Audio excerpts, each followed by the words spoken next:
Welcome to டோகே vlog. இப்போ நம்ம சிவப்பு தண்டு கீரையை பொரியல் செஞ்சு சாப்பிட போறோம். வாங்க எப்படி செய்யுதுன்னு பார்க்கலாம்.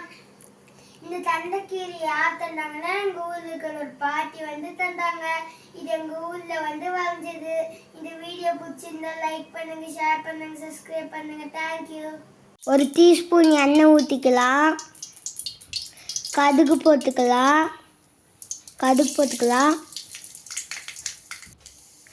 பச்சை மிளகா வெங்காயம் போட்டுக்கலாம். நல்லா கிண்டிக்கலாம். இப்போ நம்ம அலசி வச்சுருந்த கட் பண்ணி வச்சுருந்த கீரை வடிகட்டி போட்டுக்கலாம். அப்புறமா தேவையான அளவுக்கு உப்பு போட்டுக்கலாம். நல்லா அப்புறமா துருவி வச்சு இப்போ நல்லா வெந்துச்சு. நமக்கு தேங்காய் துருவி வச்சுருந்தது போட்டுக்கலாம். அப்புறமா நல்லா கிண்டிக்கலாம். அடுப்பை ஆஃப் பண்ணிவிட்டு அப்புறமா கீரை பொரியல் ரெடி. வாங்க.